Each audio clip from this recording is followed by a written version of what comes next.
Paano kung ang lahat ng bagay na akala mo ay alam mo tungkol kay Jesus, hindi kumpleto? Paano kung sa likod ng makalangit na figura ng anak ng Diyos ay isang kwento ng tao na puno ng sinasadyang pagkukulang, banal na pagmamanipula at mga lihim ng pamilya na inilibing sa loob ng maraming siglo? Sa video na ito, hindi namin uulitin ang narinig mo sa misa o kung ano ang sinabi sa iyo sa katekismo.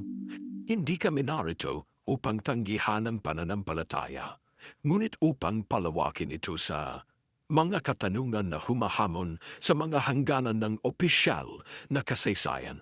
Dahil ang tanong ay hindi na kung sino si Jesus, kundi sino ang kasama niya na nakatago sa mga tahimik na pahina ng Biblia.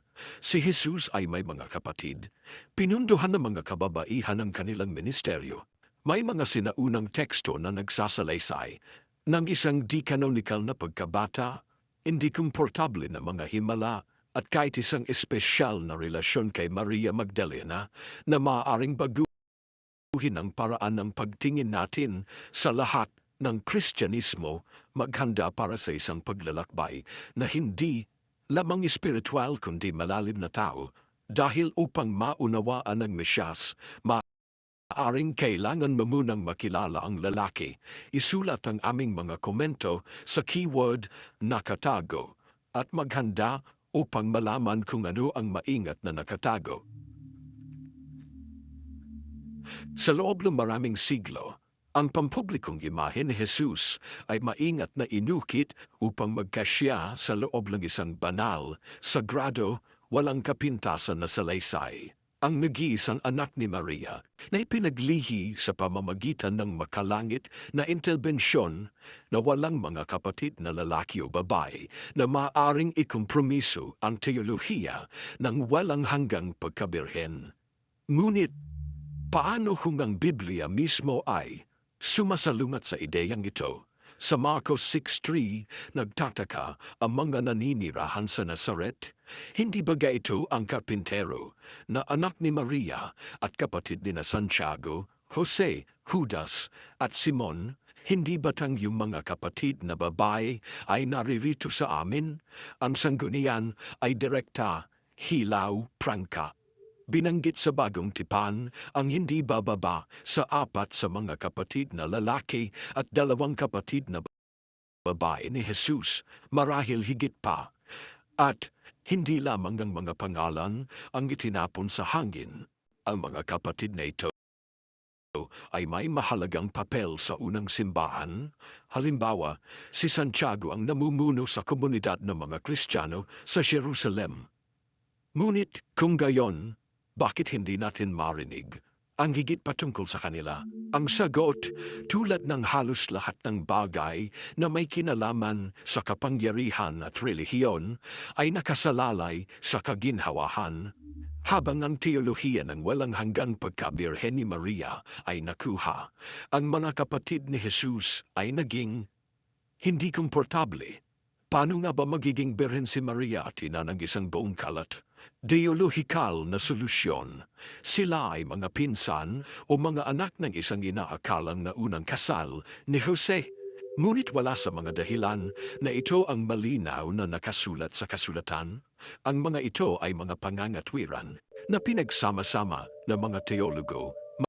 Makalipas ang ilang siglo na nagsisikap na ipagkasundo ang pananampalataya sa katotohanan ng teksto, ang estratehikong pagbura ng pamilya ni Jesus ay hindi lamang isang detalye ng doktrina. Inuhubog nito ang buong pangunawa sa figura ni Kristo, ang isang tao na walang mga kapatid na kahiwalay sa kanyang misyon ay tila mas banal, mas malayo, mas natatangi.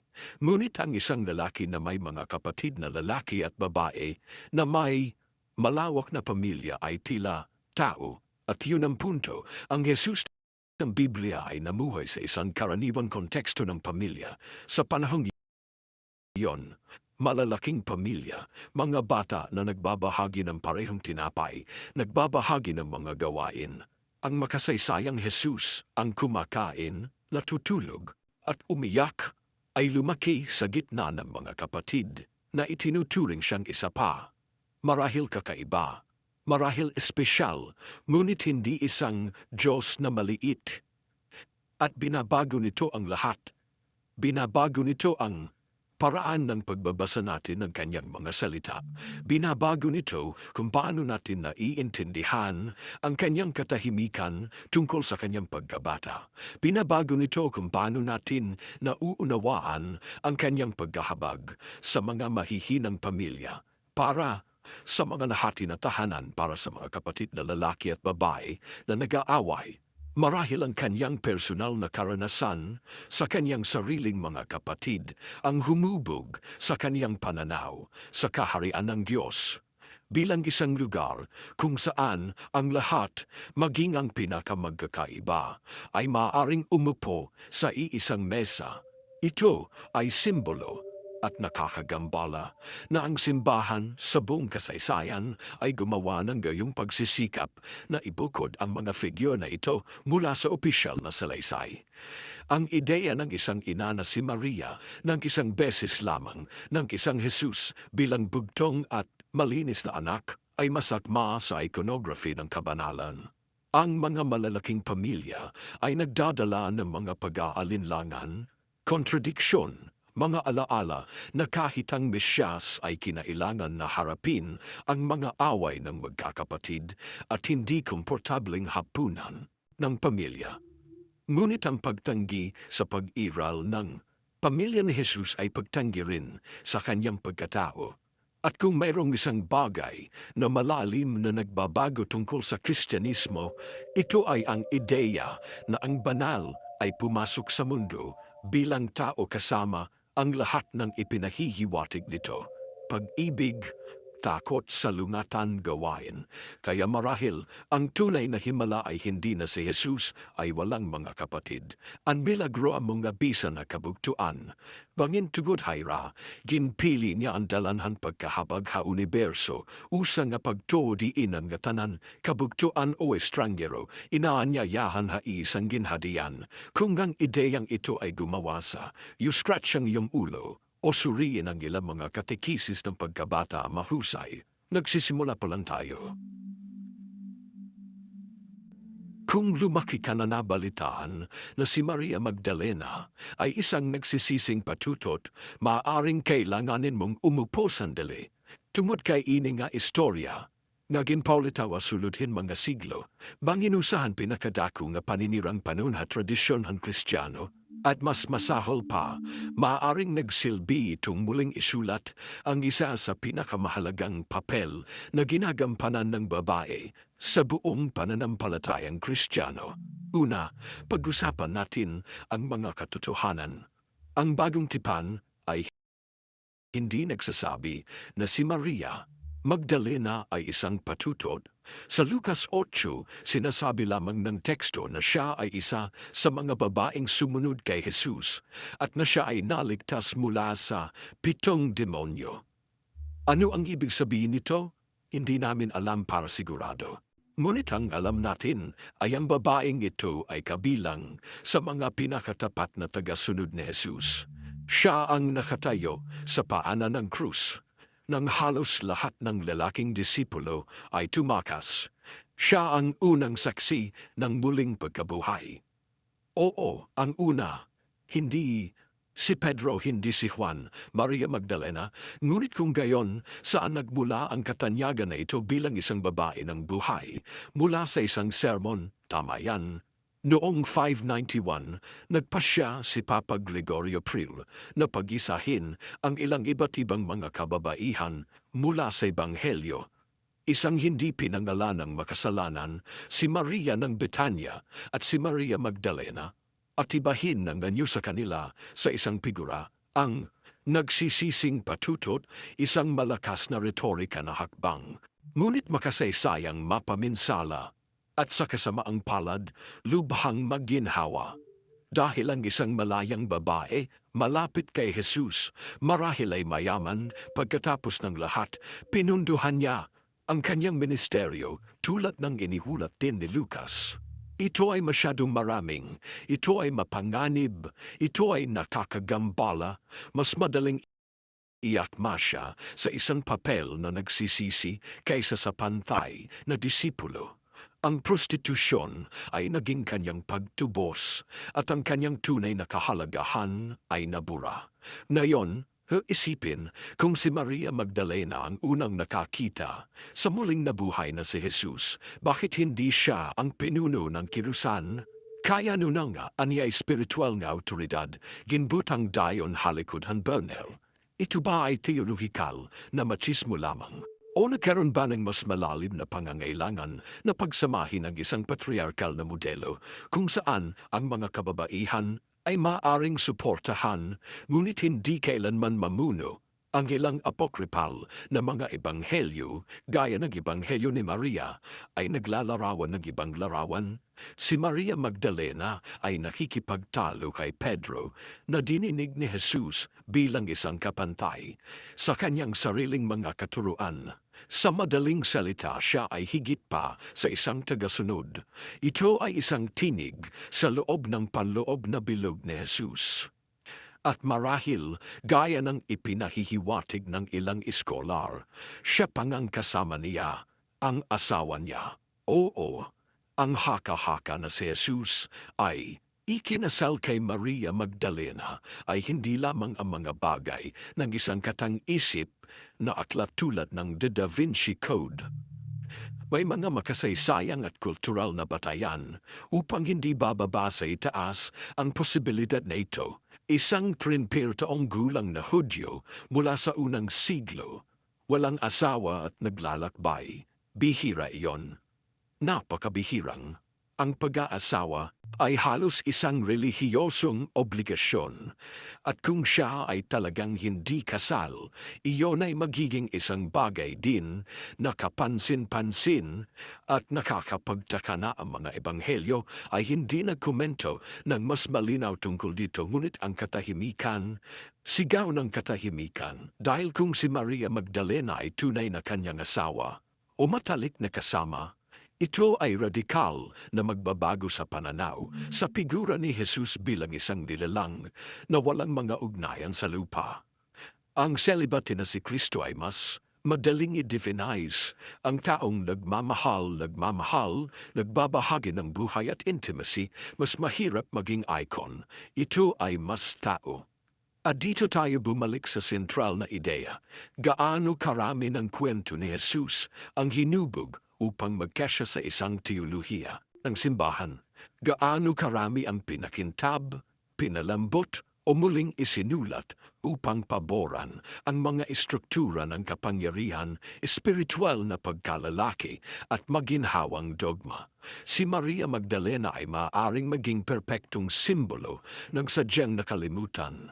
Isang malakas, kasalukuyan, pinansyal na autonomiya, espiritual at tapat na babae hanggang sa katapusan. Kung ang katotohanan ay na siya ay nabura mula sa pamumuno ng Kristiyano dahil siya ay isang babae at posibleng isang kasosyo ni Jesus, kung gayon marahil ang alam natin bilang tradisyon ay nangangailangan ng kagyat na rebisyon. Ang kwento ni Maria Magdalena ay hindi isang talababa. Isa siyang salamin at kung ano ang sinasalamin ng salamin na ito ay maaaring maging nakakabahala. Ang pananampalatayang minana natin ay maaaring itinayo hindi lamang sa pag-ibig ni Kristo, kundi pati na rin sa tahimik na pagbubukod ng mga lumakad sa tabi niya. Ang imahe ay iconic. Isang bituin na nagniningning sa kalangitan, 3 pantas na lalaki na nagmumula sa silangan, isang kwadra sa Bethlehem at isang bata na nakabalot sa mga damit na nakahiga sa isang sabsaban. Ito ay nakakaaliw, pamilyar at malawakang ginagamit sa mga Christmas card at mga dula ng mga bata. Ngunit, paano kung ang lahat ng ito ay isang maingat na itinatag na senaryo? Upang magkasya si Jesus sa isang sinaunang hula, ayon sa Ebanghelyo ni Mateo at Lucas, isinilang si Jesus sa Bethlehem, ang lungsod ni David. Ngunit ito ay nagtataas ng isang Hindi komportabling tanong, bakit ang dalawang ebanghelyo na di umano'y kinasihan ng Diyos ay kailangang magsama-sama ng iba't ibang mga script para magkaroon ng kahulugan ng kapanganakan na ito? Sina Mateo at Lucas ay sumasang-ayon sa patutunguhan Bethlehem, ngunit magkaiba sila sa halos lahat ng iba pa, mula sa talaang kanan ni Jesus hanggang sa mga detalye ng paglalakbay. Ang dahilan? Simple. Nakasaad sa lumang tipan na ang Mesiyas ay magmumula sa Bethlehem. Kaya upang maging lehitimo si Jesus bilang hinihintay na Mesiyas, ang kanyang kapanganakan ay kinailangang ihatid doon. Ngunit ang mga ebidensya ng kasaysayan ay nagpapahiwatig na siya ay ipinanganak sa Nazareth, ang nayon kung saan nakatira ang kanyang pamilya. Pumunta tayo sa mga katotohanan, ang tanging dahilan na ibinigay para sa paglalakbay ni na Maria at Jose sa Bethlehem ay isang di umano'y census ng mga Romano. Ngunit may isang problemang detalye dito. Ang census na binanggit sa mga ebanghelyo ay iniuugnay sa Romanong gobernador na si Quirinius na nagsagawa lamang ng census na ito mga tapinu taon pagkatapos ng pinakamalamang na petsa ng kapanganakan ni Jesus. Iyon ay sa kasaysayan hindi ito tumutugma. At kahit nakakaiba, ang census ay pipilitin ng mga tao na pumunta sa lugar ng kapanganakan ng kanilang mga ninuno na walang suporta sa luhika ng mga census ng Roma noong panahong iyon. Nais malaman ni Roma kung saan ka nakatira, hindi kung saan ipinanganak ang iyong lolo. Sa tuhod, ang ideya ng isang kapanganakan sa Bethlehem ay tila hindi gaanong tulad ng isang makasaysayang katotohanan at higit pa tulad ng isang pagtatangka na iakma si Jesus sa mesiyanikong angkan ni David. Ito ay maaaring tunog na kakagulat, ngunit ang mga manunulat ng bagong tipan ay may malinaw na layunin upang ipakita si Jesus bilang direktang katuparan ng mga hula ng mga Hudyo. Ang pamamaraan, pinipilit ang teksto na ihanay sa propesiya kahit na ang mga pangyayari ay kailangang iakma. Hindi ito nangangahulugan na si Jesus ay hindi umiiral o na ang lahat ng bagay ay gawa-gawa. Ngunit marahil ang bahagi ng salaysay ay binuo ng may mas teolohikal kaysa sa talambuhay na intensyon. Ang Belem ay hindi ang setting dahil ito ay kapanipaniwala sa heograpiya. Ito ang entablado na pinili dahil ito ay simboliko na makapangyarihan. Bukod dito, nakakapagtaka ang mga ebanghelyo ni na Marcos at Juan na itinuturing ng maraming eskolar na mas matanda at hindi gaanong manipulahin sa teolohiya ay hindi binabanggit ang kapanganakan sa Bethlehem. Para sa kanila si Jesus ay mula sa Nazareth. Panahon, walang mystical na paglalakbay, walang magic star, walang angelic choir.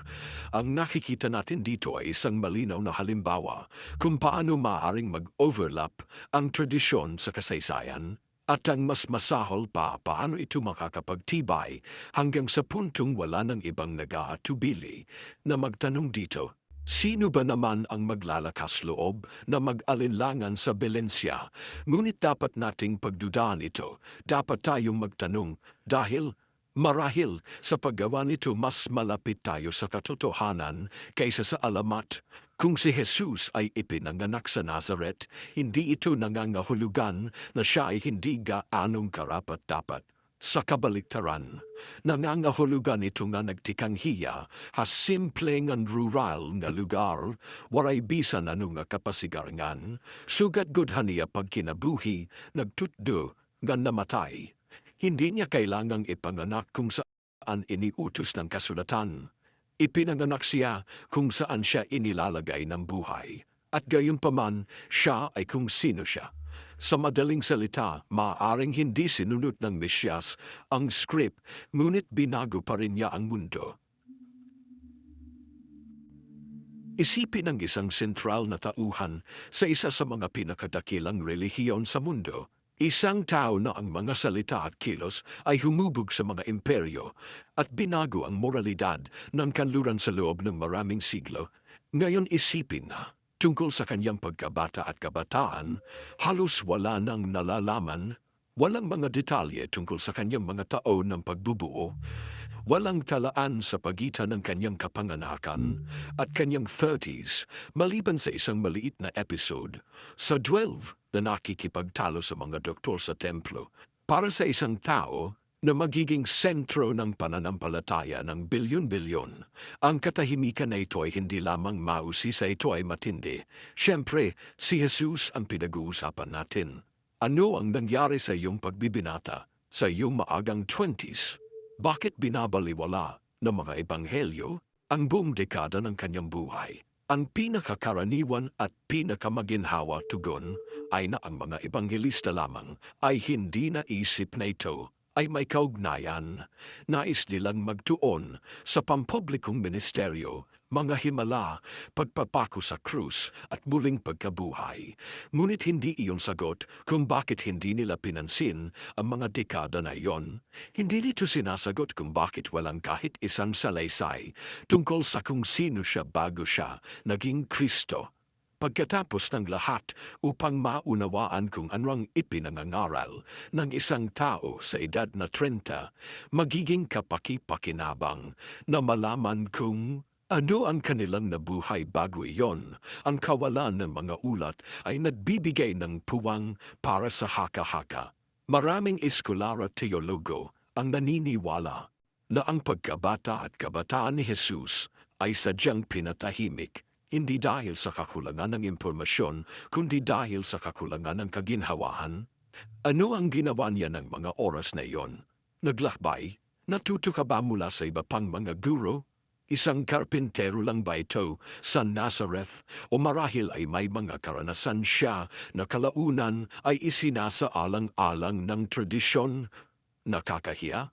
Sa kakulangan ng impormasyon na ito, lumilitaw ang tinatawag na apocryphal na mga ebanghelyo, lalo na ang In Childhood Gospel of Thomas, isang sinaunang teksto na sumusubok na punan ang butas na ito.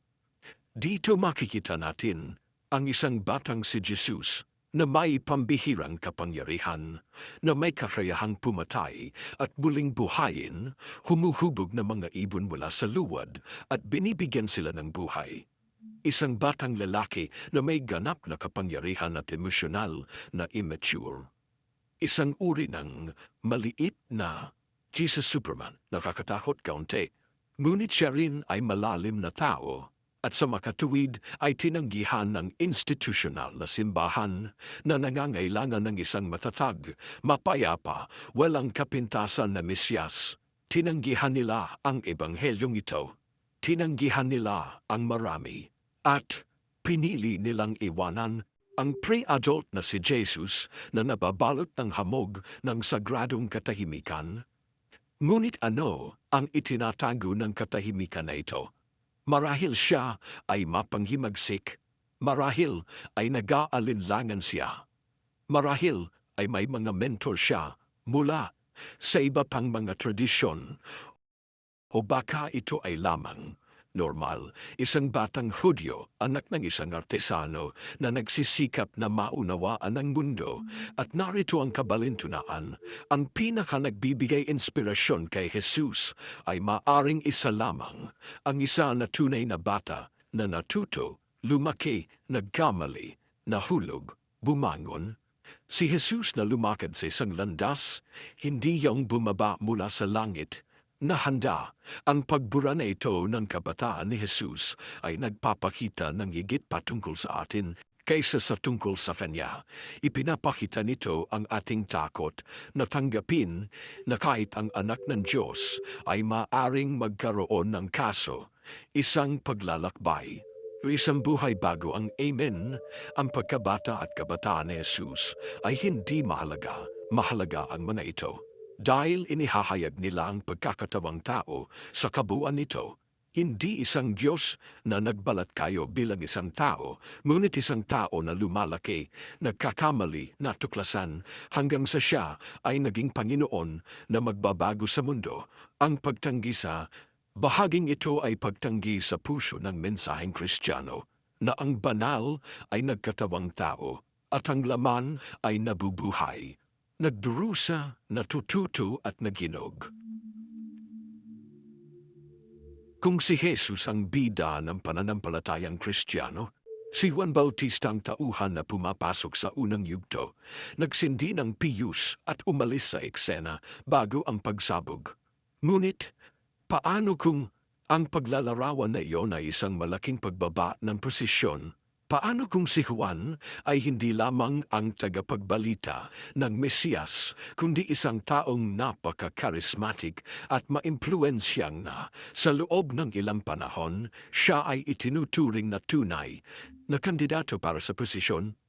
Si Juan Bautista ay lumilitaw sa mga ebanghelyo bilang isa na naghahanda ng daan para kay Jesus, isang kakaibang propeta, nakasuot ng balahibo, kumakain ng mga balang, nangangaral sa disyerto. Bininyagan niya ang mga tao sa Ilog Jordan at bininyagan din niya si Jesus, isang kilos na nagpapataas na ng kilay. Kung tutusin bakit kailangang bautismuhan ng sinuman ang Mesiyas, hindi ba dapat kabaliktaran ang sitwasyon? Ang sagot ay maaaring mas hindi komportable. Sa simula, si Juan ay mas dakila kaysa kay Jesus. Ang mga teksto ay nagbibigay sa atin ng mga pahiwatig tungkol dito. Maraming tagasunod ni Juan ang hindi agad lumipat sa kilusang Jesus. Ang ilan ay nanatiling tapat kay Juan kahit na namatay siya. At ang mga alagad mismo ni Jesus, gaya ni Andres, ay mga alagad ni Juan. Ang salaysay na alam ni Juan sa simula pa lang na si Jesus ang Mesiyas ay parang isang teolohikal na pagtatangka na muling ayusin ang mga katotohanan kaysa sa isang tapat na paglalarawan sa kasaysayan. Isipin ang sitwasyon. Dalawang lalaki, karismatiko, mga propetang Hudyo na nangangaral ng katapusan ng mga panahon na nagpapahayag ng kaharian ng Diyos. Pareho silang lumalaki sa popularidad, pareho silang nakakaakit ng maraming tao, ngunit isa lamang ang maaaring maging sentro ng bagong pananampalataya. Ayon sa kasaysayan, si Juan ang una. Naroon siya dati, itinayo niya ang pundasyon. Ayon sa ilang scholar, si Jesus ay maaaring noong una ay bahagi ng kilusan ni Juan o hindi bababa sa inspirasyon niya. Ang relasyon sa pagitan ng dalawa ay lampas sa bautismo. Ang kanilang mga pamilya ay itinuturing na mga kamag-anak. Ang kanilang mga mensahe ay nagbabahagi ng parehong apocalyptic spirit. Ngunit pagkatapos may nagbago. Si Juan ay ikinulong ng mga Romano at pagkatapos ay pinugutan ng ulo. Ang kawalan nito ay lumilika ng isang vacuum at sa kakulanan na iyon sinimulan ni Jesus ang kanyang sariling ministeryo. Nagkataon o diskarte, mahirap malaman, ngunit imposibleng balewalain ang katotohanan na pagkatapos ng kamatayan ni Juan, ang kilusang Jesus ay nagsimula. Inilayo niya ang kanyang sarili mula sa imahe ng isang propeta ng disyerto at nagsimulang magangkin ng isang mas pampubliko, mas populista, mas mahimalang papel. Ipinangaral ni Juan ang paghatol, apoy at pagsisisi. Binanggit ni Jesus ang tungkol sa pag-ibig, pagpapatawad at pagsasama. Dalawang panig ng parehong barya o isang kinakalkula na break. Itinuturo sa atin ang tradisyonal na teolohiya na si Juan ay naparito upang ihanda ang daan, ngunit ang bersyong ito ay maaring isinulat ng maglaon ng kailangan ng bigyang katwiran kung bakit ang Mesiyas ay sumunod sa ibang tao. Mas madaling iakma si John bilang isang tagapagpauna kaysa kilalanin siya bilang isang karibal. Ang teolohiya ay nangangailangan ng kaayusan. Ang kasaysayan ay hindi palaging nakikipagtulungan at narito ang tanong, si Juan Bautista ay ang springboard o ang modelo? Sinundan ba ni Jesus ang kanyang mga yapak upang mapagtagumpayan siya o parangalan siya? Ang bautismo ni Jesus ni Juan ay nagdadala ng napakalaking simbolikong timbang. Hindi lamang ito isang ritual, Ito ay isang kilos ng pagpapakumbaba, marahil ng pag-aaral. Marahil doon sa ilog na iyon, ipinasa ng isang Panginoon ng sulo sa isa pa, o marahil hindi. Marahil ay natapos na ang pag-aaral. Ang mahalaga ay, sa pagising ni Juan, ang taong muling magbibigay kahulugan sa pananampalataya ay lumitaw. Ngunit hindi tapat na huwag pansinin na ang landas na ito ay nagsimula sa ibang tao. Ang isa na sumigaw, sa ilang nagsusot ng balat ng kamilyo at nanawagan sa mga tao na magsisi. Isang taong naniniwala sa kaharian bago pa man magsalita si Jesus tungkol dito.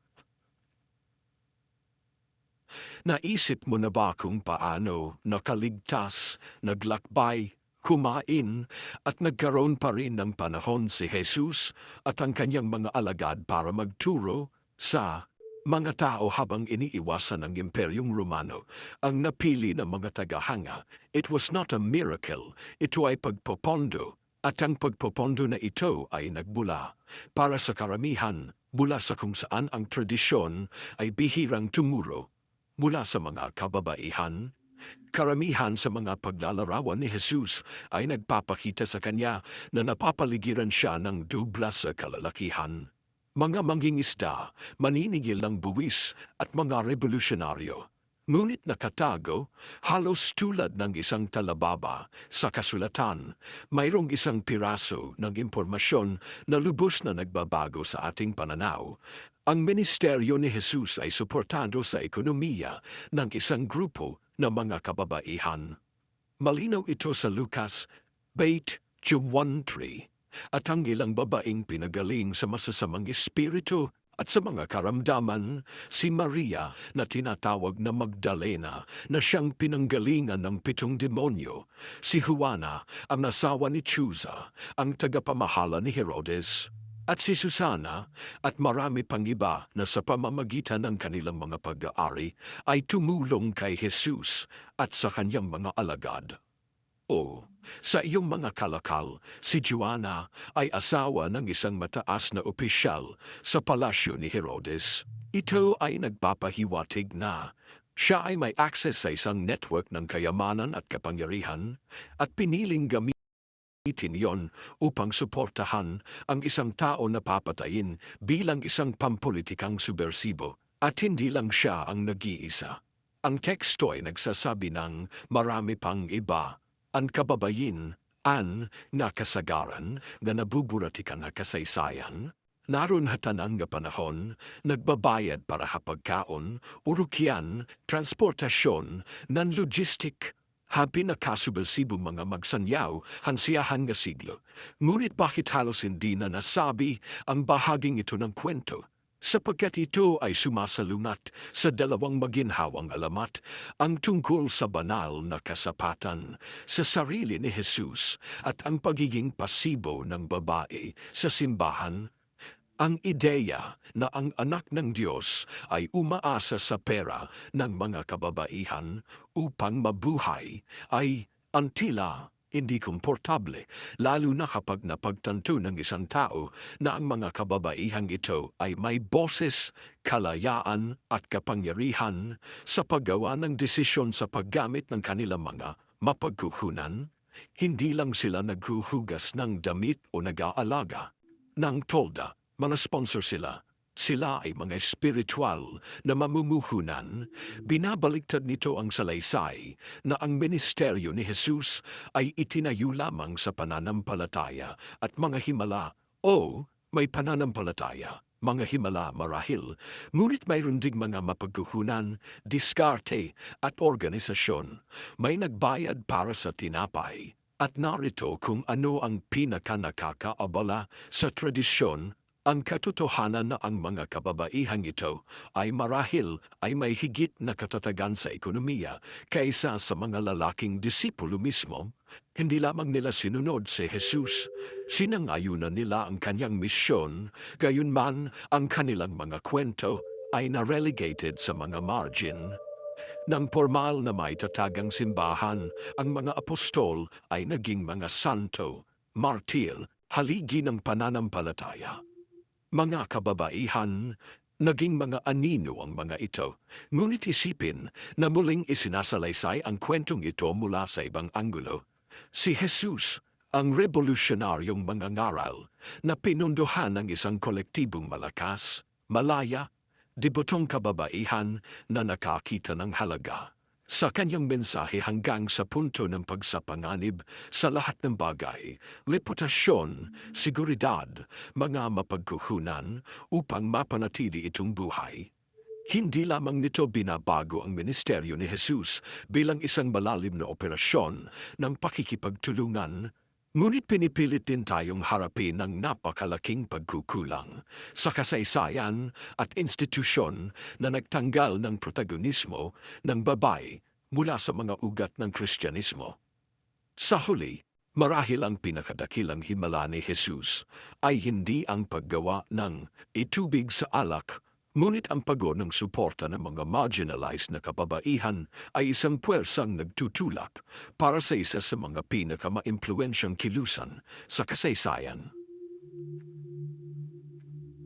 Maghanda para sa isang bahagyang panloob na pagkasira dahil pumasok tayo ngayon sa pinaka-kontrobersyal, hindi komportable at aminin natin ito nakakaintriga na teritoryo ng buong kwento ni Jesus.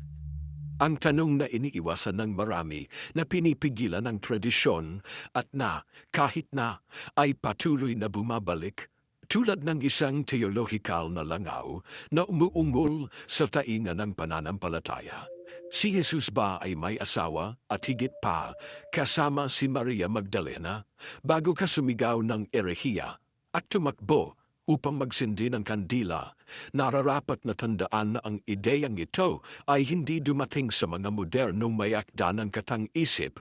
Nagmula ito sa napakalumang, marginalized na mga teksto na kilala bilang mga ebanghelyong gnostiko. Ang mga teksto tulad ng Ebanghelyo ni Felipe at ang Ebanghelyo ni Maria ay gumagawa ng mausisa at nakakahiya na matalik na mga sanggunian sa relasyon sa pagitan ni Jesus at Maria Magdalena. Halimbawa, sa Ebanghelyo ni Felipe, mababasa natin, at ang kasama ng tagapagligtas ay si Maria Magdalena, datapu at minahal siya ni Kristo ng higit kaysa lahat ng mga alagad at madalas siyang hinalikan. Dramatikong pagpause. Siyempre, damong nga mainstream nga teologo ang madagmit nga pagbasura, hini nga teksto sugad nga alegoriko, simboliko, o puro pantasya. Ngunit ang tanong ay nananatili, bakit napakaraming sinaunang teksto ang nagpipilit na ilagay si Maria Magdalena sa gayong matalik na papel at higit sa lahat? Bakit ito nakakatakot para sa mga itinatag na istruktura ng relihiyon? Harapin natin ang mga makasaysayang katotohanan. Si Jesus ay isang Hudyo at hindi lamang iyon isang Hudyo noong unang siglo. Noong panahong iyon, halos sapilitan para sa mga lalaking nasa hustong gulang na Hudyo na mag-asawa. Ang pagiging walang asawa sa iyong 30s ay hindi lamang hindi pangkaraniwan, ito ay tiningnan ng may hinala. Kaya bakit ang mga kanonikal na ebanghelyo na maingat na detalyado kung ano ang sinabi at ginawa ni Jesus ay lubos na iniiwasan ang pagbanggit kung siya ay may asawa o wala? Marahil dahil sa sobrang inkomportable ng sagot para pumasok sa opisyal na kanon, ang ideya ng isang may asawa na Kristo ay nagbabanta sa mga siglo ng doktrina na nakabatay sa kalinisang puri at pag-aasawa. Ang kabanalan na walang pagnanasa, ang tagapagligtas ay higit sa laman. Kung si Jesus ay ikinasal, at higit pa kung siya ay ikinasal sa isang babae na kalaunan ay binura at ibinaba sa isang makasalanan, kung gayon ang buong simbolikong istruktura ng kabanalan ng palalaki ng simbahan ay nanginginig dahil nangangahulugan iyon na ang romantikong pag-ibig, pagpapalagayang loob, ang katawan lahat ng iyon ay bahagi ng banal na karanasan at hindi ito isang bagay na dapat tanggihan o demonyohin, ngunit marahil ang pinakamalaking epekto ng haka-haka na ito ay hindi sa paggawa ni Jesus bilang isang asawa, ngunit sa pagpapanumbalik kay Maria Magdalena sa kanyang nararapat na lugar, hindi lamang bilang isang disipulo, kundi bilang isang espiritual na kasosyo, isa tulad nito. Isang sentral na tao na hindi lamang lumakad sa tabi ni Jesus, ngunit alam ang mga bagay na hindi alam ng ibang mga disipulo. Sa Ebanghelyo ni Maria, kinuwestiyon ng mga lalaking disipulo ang kanyang autoridad at si Pedro ay nababagabag sa katotohanang ibinahagi ni Jesus ang mga lihim na turo sa kanya. Hindi na ito tila isang talinghaga. Parang power debate lang ito ang pagtanggi sa haka-haka na ito dahil lamang sa hindi tayo komportable ay kabaligtaran ng itinuro ni Jesus. Paghahanap ng katotohanan kahit na nakakagambala ito. Pagkatapos ng lahat, kung ang makasaysayang Kristo ay namuhay bilang isang tao, nadama bilang isang tao, minamahal bilang isang tao, hindi iyon ginagawang mas mababa ang kanyang banal. Marahil ito ay ginagawang mas naa-access, mas malapit, mas totoo. At kung si Maria Magdalena ang kanyang asawa, kasama o simpleng pinakamahalagang babae sa kanyang buhay, kung gayon ang kwento nito ay karapat-dapat na ikwento hindi bilang isang iskandalo kundi bilang isang paghahayag. Kung minsan, kung ano ang tila erehiya, ito ay ang katotohanan lamang na walang sinuman ang nais na tanggapin.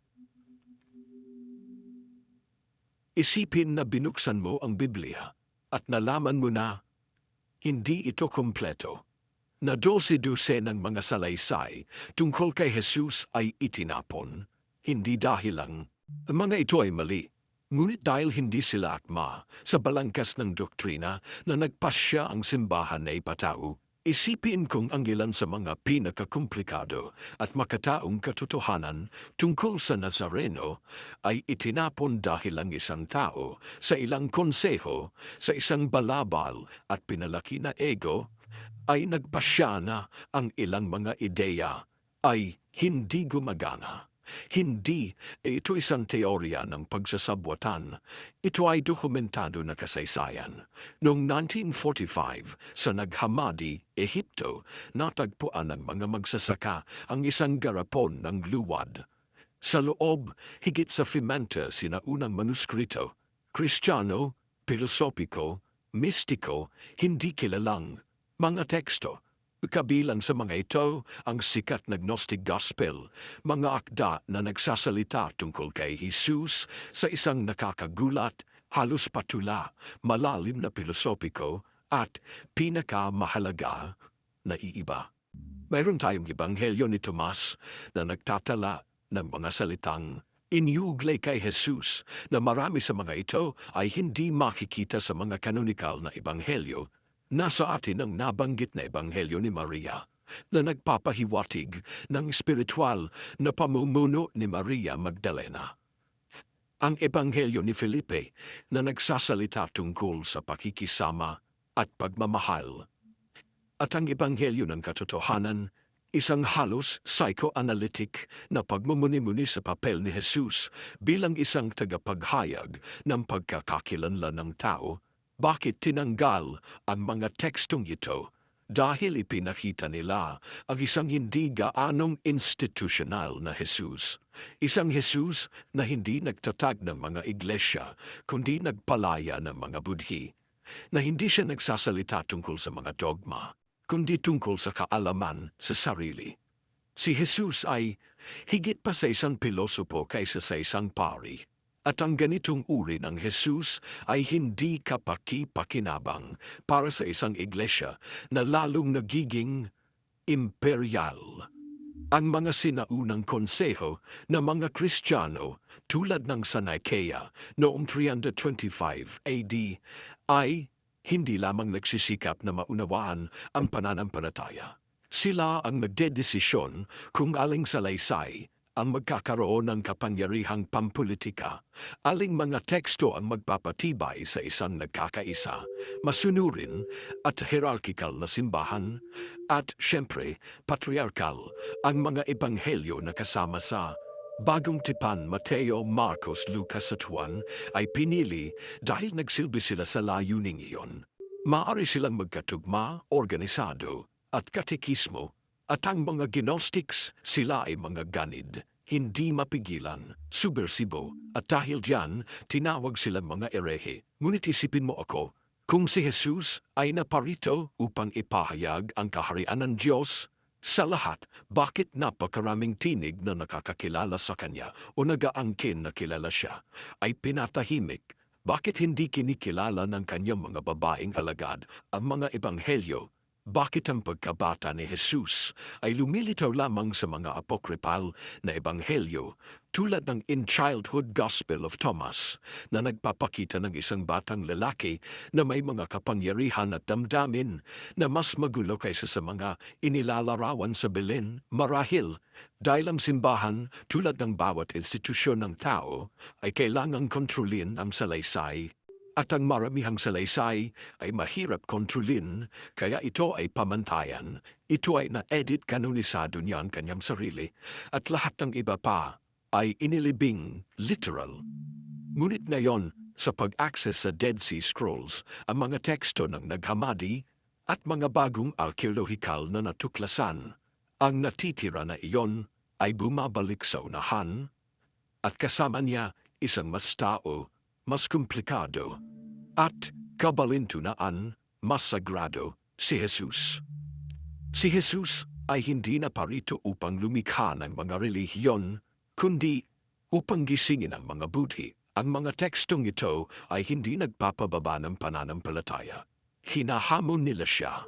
At sa hamon na ito maipanganak ang tunay na pananampalataya, hindi mula sa katiyakan, kundi mula sa paghahanap.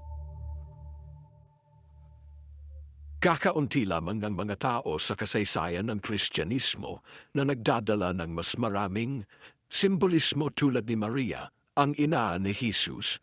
Siya ay ipinagdiriwang, kanonisado, iginagalang, ikon ng kadalisayan, pagsunod, sagradong pagiging ina.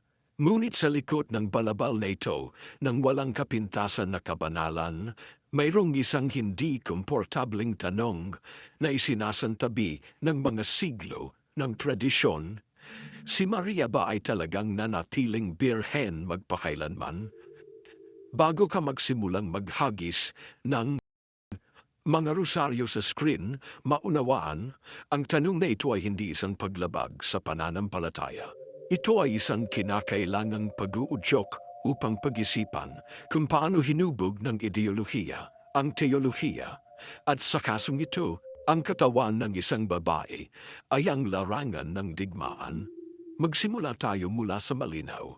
Ang Bagong Tipan mismo ay hindi malinaw na ipinagtatanggol ang ideya ng walang hanggang pagkabirhen. Ang mga ebanghelyo ni Mateo at Lucas ay nagsasalita tungkol sa isang mahimalang paglilihi. Oo, ngunit binanggit lamang nila ang pagkabirhen sa konteksto ng kapanganakan ni Jesus. Pagkatapos nito ang teksto ay hindi na bumabalik sa paksa. Higit pa rito, tulad ng tinalakay kanina, binanggit sa Bagong Tipan din ang mga kapatid ni Jesus. Pagkatapos ay nagsisimula ang teolohikal na juggling. Sa unang ilang siglo, ito ay nagbunsod ng tunay na mga debate. Ang ilang mga Kristiyano ay naniniwala na ang mga kapatid ay talagang mga anak ni Jose mula sa isang nakaraang kasal. Sabi ng iba, magkapatid sila. Lahat ay upang mapanatiling buo ang doktrina ng walang hanggang pagkabirhen ni Maria na naging opisyal na dogma lamang makalipas ang ilang siglo sa Lateran Council 649 AD.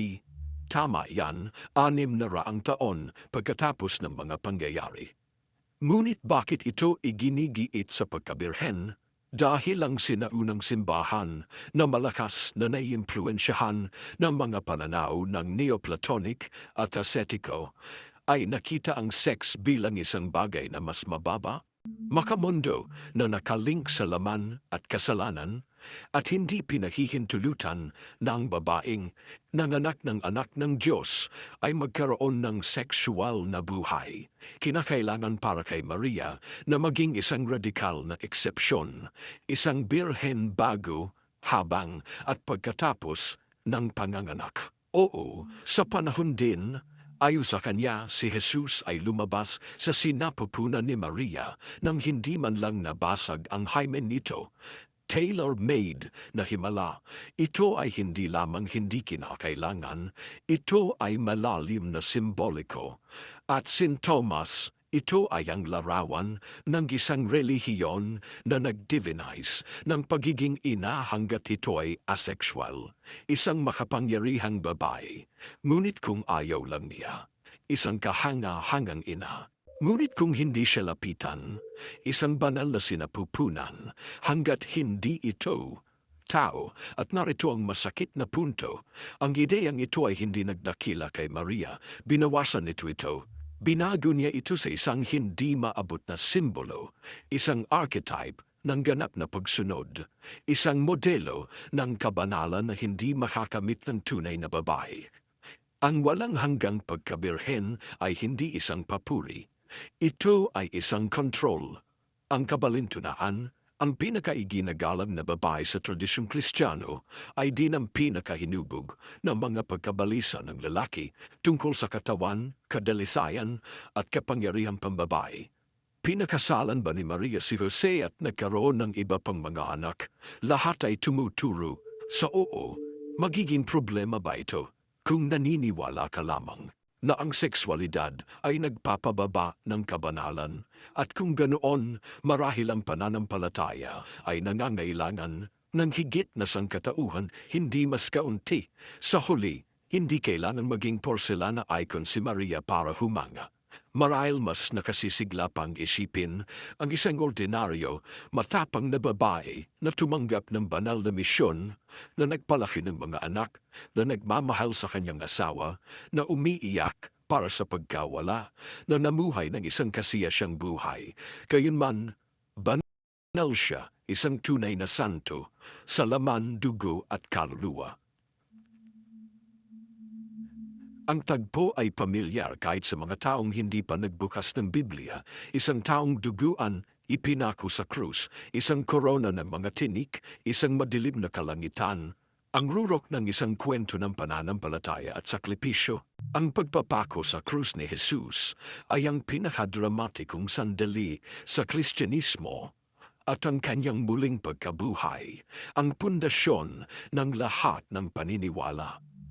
Ngunit paano kung ang kwento ng walang laman na libingan ay hindi eksakto tulad ng itinuro sa atin, at kung ang pinakadahilang himala ng Kristyanismo ay nakabatay sa isang hindi pagkakaunawaan?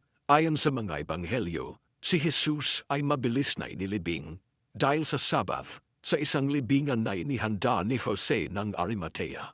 Ngan paglabay hintulo kaadlaw, nabilgan ang kababayin. Ang labi na hi Maria Magdalena, ininwaray nga libingan. Ang opisyal na interpretasyon, si Jesus ay nabuhay na maguli, ang central na mensahe ng Kristyanismo.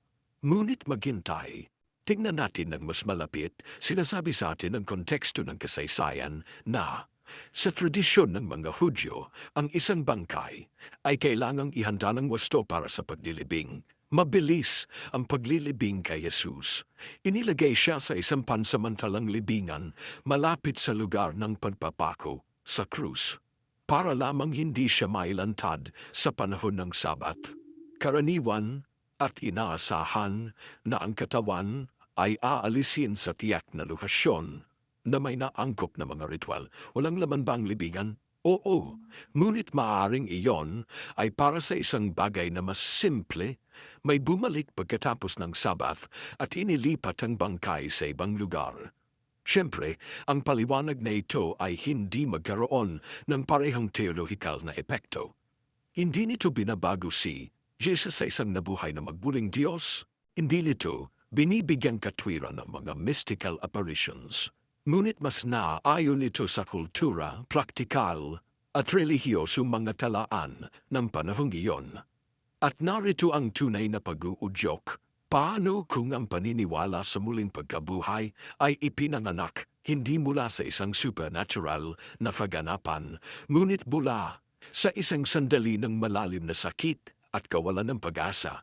Ang kanyang mga tagasunod na natrauma sa pagkamatay ng kanilang Panginoon ay natagpuan ang libingan na walang laman at dahil dito naniwala na napagtagumpayan niya ang kamatayan.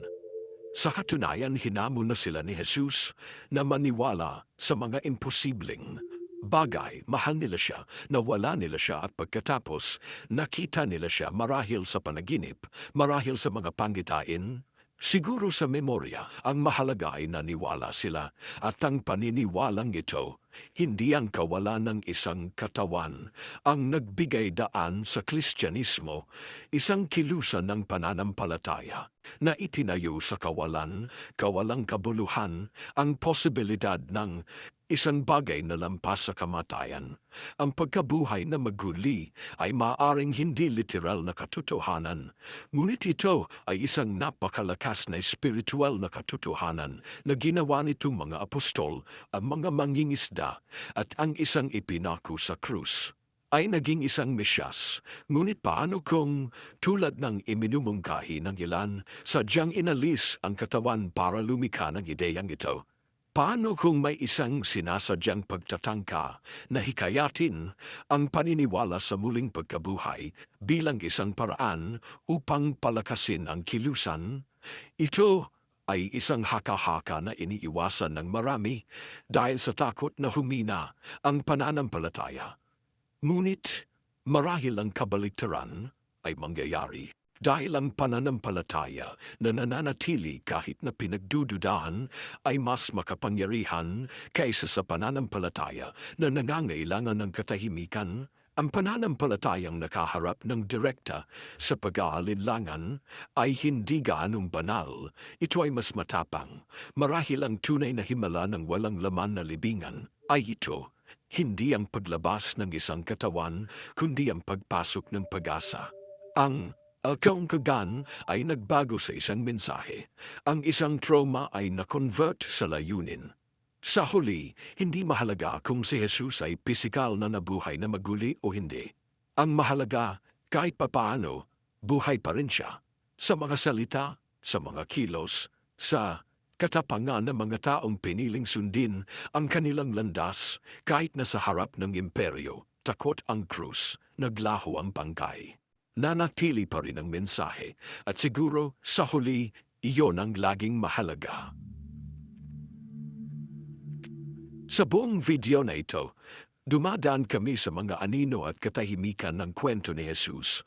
Ang mga kabanata na hindi nabasa sa paglilingkod, ang mga pangalan na tinawid mula sa mga pergamino, ang mga kilos at pagmamahal na inorganisa ng teolohiya o itinago ito. Pinag-uusapan natin ang tungkol sa isang nakalimutang pamilya, mga babaeng financier, isang mentor na naging karibal, isang nabura na pagkabata, mga ipinagbabawal na teksto at isang walang laman na libingan na umaalingaw-ngaw pa rin.